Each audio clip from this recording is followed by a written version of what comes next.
Cory and the Four Elements. Cory lived with his grandmother Enid, the revered medicine woman of their town. Enid was known far and wide for her healing powers, always knowing exactly how to cure the ailments that plagued her people. One day, a stranger by the name of Alex arrived in town, bringing with him a dire warning. He told Enid about a devastating outbreak in his village, and how he desperately needed medicine to save his people. However, as he described the symptoms, Enid realized that none of the remedies she currently had would be effective against such a dangerous disease. Alex warned that the sickness would soon spread to other villages, including their own. His words filled Enid with a deep sense of dread, but also a determination to find a solution. "How long did it take for the sickness to spread through your village?" she asked. 7 days, Alex replied. "I was one of the few men who survived because they sent me to find you." Enid knew how to create the medicine that could save them, but the ingredients she needed were rare and not found anywhere near her home. As she contemplated the gravity of the situation, Cory, who had been quietly listening, felt a chill of fear. The thought of their beloved village suffering the same fate was almost too much to bear. "Grandma Enid, is there anything we can do to help?" Cory asked, his voice trembling with concern. Enid sighed and shook her head. "Not at this present time, Cory." "But why not?" Cory pressed, desperation creeping into his voice. "I will speak to you later, Cory," she replied, her tone firm but gentle.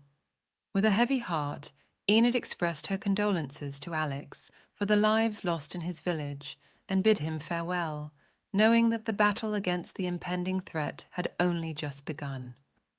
As Alex walked away, his mind raced with confusion and disappointment. How could this be possible? Everyone spoke so highly of Enid, the medicine woman, and her incredible healing abilities. Why had she turned him away, saying there was nothing she could do? Determined to find answers, Alex decided to stay close to Grandma Enid's house and wait. That night, in the quiet of her bedroom, Grandma Enid called Cory to her side and whispered, "Cory, my child, we have to get the medicine to protect our people. I cannot let our village fall to this sickness." "But how are we going to do that?" Cory asked, puzzled. "You told Alex you couldn't help him. So how are you going to help us, Grandma Enid?" "Yes, it's true that I don't have the medicine," Enid admitted, "but I know where to find it." "Where is it? Let's just go get it," Cory urged. "I can't, Cory. I'm too old and the journey is too long," Grandma Enid said with a sigh. "How long of a journey are you talking about, Grandma Enid?" Cory asked. "About 4 days," she replied. "Then we can ask one of the men in the village to fetch it," Cory suggested. "It's not that simple, my love," Enid explained. "The person who goes to get these ingredients must be of my bloodline and have a heart as pure as gold, kind, faithful, and true." "Where are we going to find someone like that in 4 days?" Cory asked, feeling a knot of worry in his stomach. He knew that his parents were no longer with them. It was just him and his grandmother. "Cory," Enid said gently, "you are all that I have described. You are the only one who can get the ingredients and bring them back so I can make the medicine to save our people." Cory felt a wave of fear. 4 days? He had never spent a night away from home, and now his grandmother was sending him on a 4-day journey. "I don't know if I can make it, Grandma Enid," he said, his voice trembling. "Yes, you can," she said firmly. "You are my grandson, and you have the strength of 1,000 bears and 1,000 lions. Let's get some rest, my love. You have an early morning ahead of you." As Cory lay down to sleep, he thought about the journey ahead and the responsibility resting on his shoulders. He knew he had to be brave and strong for the sake of his grandmother and their village. Suddenly, Cory felt a strong tremble through his body. He quickly jumped up. Grandma Enid stood beside him, her face serious and determined. "It's time for you to leave," she said softly. Cory knew it was very early. The stillness of the morning surrounded them. "I want you to listen to me carefully," Grandma Enid continued. "There are 4 ingredients we need. I wrote it on this paper, and each one is protected by an element. That means you will face 4 levels to get the ingredients: earth, wind, fire, and water. I don't know exactly what your tasks will be, but I know you can do this, Cory. She handed him a small worn bag. I've packed some food and a few items for the weather, but most importantly, I need you to take this, she said, pressing a small bottle filled with a shimmering liquid into his hand. What's this, Grandma Enid? Cory asked, curious. This is for you, she explained. Anytime you think you've lost your way, use it. Signs and friends will be revealed to guide you straight to the ingredients. Cory nodded, feeling a mix of fear and determination. He had always listened to his grandmother, and this time would be no different. He clutched the bottle tightly, knowing it was his key to success. With a final hug and a few encouraging words from Grandma Enid, Cory set off into the early morning, ready to face whatever challenges lay ahead. He knew he had to be strong, for the safety of his grandmother and the future of their village depended on him. Alex heard the front door open. He had been sleeping in some bushes near Enid's house, keeping a close watch. Why would Cory be leaving at this time of the morning with a bag on his back, he wondered. This is very interesting. Alex decided to follow Cory quietly, curious about what was happening. As Cory walked away, Grandma Enid stood at the door, wishing she could tell him everything about who he truly was and the powers he had. But she knew he had to discover that for himself. The early morning was still and dark as Cory set out on his journey. Suddenly, he heard a voice from the bushes. "Hi, Cory, why are you out this early?" said Sinbad the mole. Cory jumped, startled by the sound of a talking mole. He took a moment to gather his thoughts before answering, his lips trembling slightly. "Hello, Mr. Mole. My name is Sinbad, and there's no reason to panic. Where are you off to?" Sinbad asked. Reluctant to reveal his mission, Cory stayed quiet at first, but Mr. Mole had a knack for conversation and soon had Cory laughing and feeling at ease. "Okay, well, I am bored. Can I walk with you?" Sinbad asked. "Sure you can," Cory replied. As they travelled together, the day passed quickly. Cory was nearing the location of his first ingredient, which lay beneath the tallest oak tree he had ever seen. He stood before it, wondering how he was going to reach its roots. Kneeling down, Cory began digging the dirt with his hands. "What are you doing?" Sinbad asked. "I need to get a piece of root from this tree," Cory explained. "Do you usually take things without asking?" Sinbad inquired. Cory smiled sarcastically. "Who do I have to ask?" Sinbad replied, "You have to ask permission from the earth to disturb it, and from the tree for taking a part of it." Cory paused, realizing the wisdom in Sinbad's words. "Okay, I'll do it your way," he said. He placed his hands on the ground, closed his eyes, and spoke softly. "Earth, please forgive me for disturbing you. Tree, may I have a piece of your root to help save my village?" As he finished, a gentle breeze rustled the leaves above. Cory took it as a sign of approval. He began to dig again, this time with a sense of respect and purpose. Sinbad watched with a small smile, knowing that Cory was on the right path. Meanwhile, hidden nearby, Alex watched intently, his curiosity growing with each passing moment. "Hey, Cory, can you shift aside so I can help you?" said Sinbad the mole. "There's a lot of dirt here, and it will be difficult for you, I'm sure." Mr. Mole did a quick somersault and burrowed into the ground. Cory watched in amazement as Sinbad disappeared into the earth. Moments later, Sinbad emerged with a piece of root in his hand. "Is this what you are looking for?" he asked, holding up the root. Cory's face lit up with a smile. "Oh, Mr. Mole, thank you. I'm so grateful for all that you have done for me and my village." "You're welcome, Cory," Sinbad replied warmly. Tired and hungry, Cory sat down and shared his meal with Sinbad. They ate together, the bond between them growing stronger with each passing moment. As dawn broke the next morning, Sinbad turned to Cory. "I must be on my way now," he said. "It was nice to meet you, and I hope your journey to save your village will be a success." Cory felt a pang of sadness at the thought of parting ways with his new friend. "Thank you, Sinbad, for everything. I couldn't have done it without you." Sinbad smiled. "You have a good heart, Cory. Trust in yourself, and you'll find the strength to complete your mission." With that, Sinbad disappeared into the earth once more, leaving Cory to continue his journey. Cory watched him go, feeling a mix of gratitude and determination. He knew there were more challenges ahead, but he felt ready to face them, carrying with him the kindness and wisdom of his friend, Mr. Mole. As Cory watched Sinbad disappear into the earth, he felt a mix of gratitude and determination. He had successfully obtained the first ingredient, but there were more challenges ahead. He set his sights on the next task, reaching the highest mountain peak where the second element, wind, was the strongest. The journey to the mountain was long and arduous. The path grew steeper and rockier, and soon Cory found himself at the base of a towering peak, its summit shrouded in ice and swirling winds. As he began his climb, the biting cold cut through his clothes, and the wind howled around him.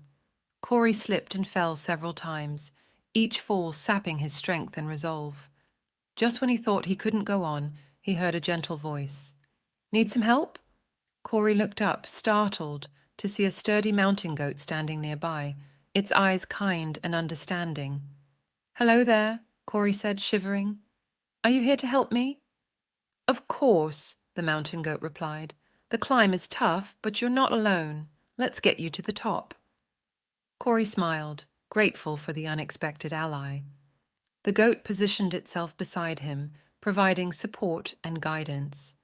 With each step, the goat nudged him upward, steadying him when he stumbled and giving him the strength to continue. The climb was treacherous. The ice was slick, and the wind was relentless, but Cory pressed on with the mountain goat by his side. After hours of struggle, they finally reached the peak. At the top, there was a cave, its entrance framed by icicles and swirling snow. Cory took a deep breath and stepped inside. The cave was eerily silent, the air crisp and pure. In the center of the cave, he saw it, the eye of the wind, a shimmering orb that seemed to pulse with the purest air. Remembering Sinbad's advice, Cory knelt down and spoke softly. "Wind, please grant me permission to take a part of you to save my village." A gentle breeze swirled around him, as if acknowledging his request. Cory carefully took out a small bottle from his bag, opened it, and held it up to the orb. The air around the eye of the wind seemed to flow into the bottle, filling it with a sparkling, translucent mist. Cory quickly sealed the bottle and placed it safely in his bag. He turned to the mountain goat, who had been watching him patiently. "Thank you for helping me," he said, patting the goat's side. "You're welcome," the mountain goat replied with a friendly bleat. "Remember, courage and kindness will guide you through the rest of your journey." With the second ingredient secured, Cory began his descent. The journey down the mountain was easier, with the mountain goat guiding him safely. As they reached the base, Cory looked back at the peak, feeling a sense of accomplishment.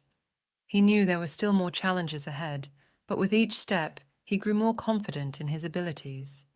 With the help of his new friends and his own determination, Cory was ready to face whatever came next in his quest to save his village. Cory was finally off the mountain, and now faced the moment he dreaded the most, entering the forest. This was no ordinary forest. It was the land of no return, known for its dangers. Lions, tigers, and snakes lurked within, but Cory couldn't let fear distract him. He had to stay focused on getting the ingredients for the medicine to save his village. As he walked through the forest, he felt eyes on him, every rustle making him jumpy.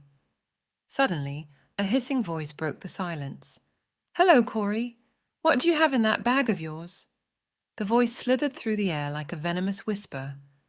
Cory's heart pounded in his chest as he turned to see the source of the sound, a menacing snake, its eyes gleaming with malice. He tried to maintain his composure.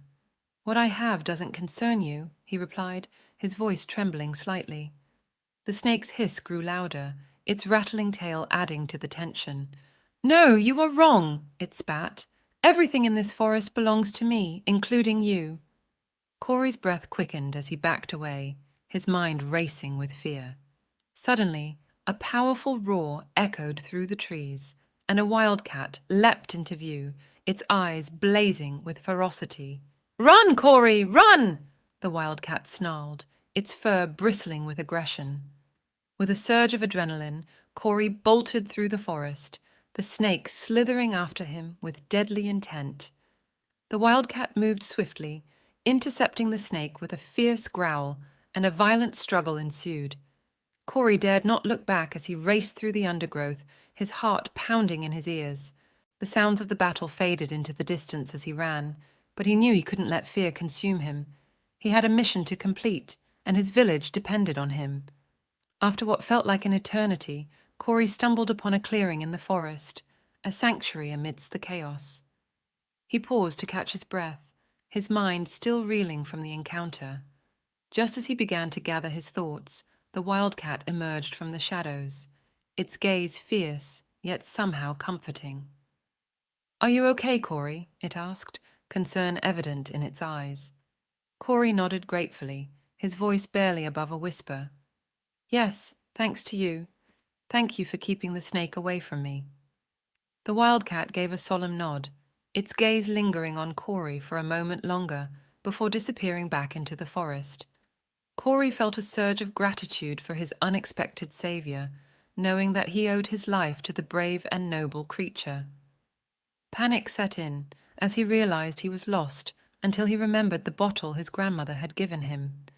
He opened it and sprinkled a few drops, and suddenly signs appeared on the ground, showing him the way. In the distance, deeper in the forest, Cory saw a glowing tree. It was the most magnificent thing he had ever seen, yet it radiated a fierce, contained energy. The tree was ablaze with fire, but the flames did not spread.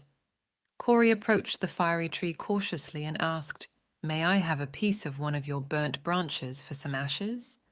The flames flared brighter, as if acknowledging his request. Cory carefully took a piece of a burnt branch, thanking the fire for its gift. With the ashes safely in his bag, Cory felt a renewed sense of determination.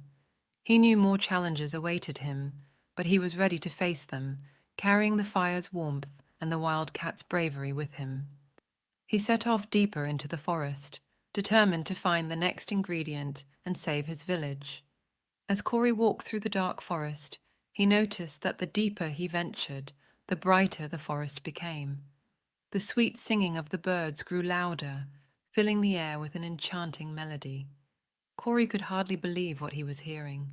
The sound of waves crashing against rocks and the fresh scent of the sea wafted toward him. From a distance, he could see where the sea met the sand. Excitement bubbled up inside Cory. He quickly shed his clothes and dove into the inviting waters. He knew the final element he needed had something to do with water, but he had no idea where to find it. He pulled out the clue his grandmother had written: "Find a cave deep in the ocean where air, earth, and fire can all exist together." As he swam, a dolphin suddenly surfaced beside him. "Hi, Cory," the dolphin said. "I heard you might need some help. How can I assist you?" Startled but relieved, Cory replied, "I'm looking for a cave beneath the sea, a place where all the elements combine." "I know where that is," the dolphin said, "but the cave is guarded by sharks. They control the area and can be very dangerous." "Oh no," Cory said, feeling a wave of anxiety wash over him. "I have to get in there. The people in my village are depending on me." The dolphin gave him a sympathetic look. "I can't fight the sharks for you, but I can show you the way." With that, the dolphin led Cory to the cave's entrance. "Good luck, Cory," it said before swimming away. Taking a deep breath, Cory steeled himself and swam towards the cave. As he neared, a massive shark appeared, its eyes cold and calculating. "Hey, Cory," it growled. "I guess today isn't your lucky day. No one comes here and survives." "Please," Cory pleaded, his voice trembling. "I need to get into the cave. The people in my village are depending on me." "Are they?" the shark mocked. "Because the sharks here are depending on you too, for lunch." The shark opened its mouth wide, ready to strike. Just as the shark lunged at Cory, a pod of dolphins burst through the water, surrounding the sharks and driving them away with swift, coordinated attacks. The lead dolphin turned to Cory and said, "Hurry, Cory, this is your chance." Determined, Cory swam into the cave, his heart pounding. Inside, he found a surreal scene. Pure white-water pearls floated atop the water, glowing softly. Cory approached the water and asked, "May I take one of your water pearls, please? I need it to save my village." The water splashed gently in response, as if giving its blessing. Cory carefully picked up a pearl and tucked it into his pocket. With the precious pearl secured, he swam out of the cave. The pod of dolphins was waiting for him. "Thank you," Cory said, his voice full of gratitude. "Thank you for saving me and helping me get the pearl." "You're welcome, Cory," the lead dolphin replied. "We believe in your mission. Now let's get you back to shore." As the dolphin dropped Cory off at the shore, a surprise awaited him. Standing there with Cory's bag containing all the precious ingredients was Alex. How did he find me? Did something happen to Grandma Enid, and she sent him to look for me? Cory thought anxiously. "Hey, Alex, what are you doing here and how did you find me?" Cory asked, confusion and concern in his voice. "I've been following you for days," Alex replied, his tone unwavering. "I want that last ingredient in your pocket. I've read the paper your grandmother wrote.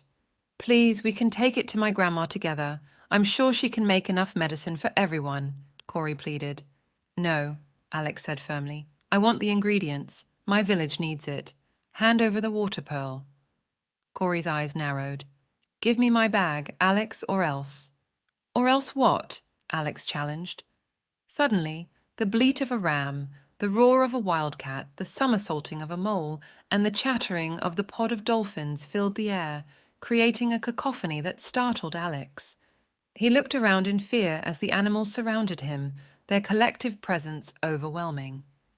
Okay, Alex stammered, handing Cory back his bag. Cory smiled, thanking him sincerely. The animals continued to circle Alex, giving Cory enough time to make his way back to the village. As the sun set, Cory was seen by Grandma Enid coming from a distance. Her heart swelled with joy and relief. She ran to meet him, embracing him tightly. Cory recounted his great adventure, telling her about the talking animals and the challenges he faced. "I told you that friends would help you along the way," Grandma Enid said, tears of pride in her eyes. "You are special, Cory, and I am so proud of you." With all the ingredients gathered, Grandma Enid had enough to make medicine to cure every village, including their own.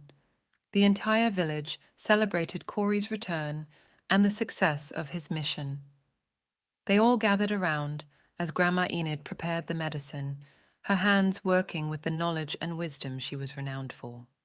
Cory watched as the medicine was distributed, a deep sense of accomplishment and gratitude filling his heart.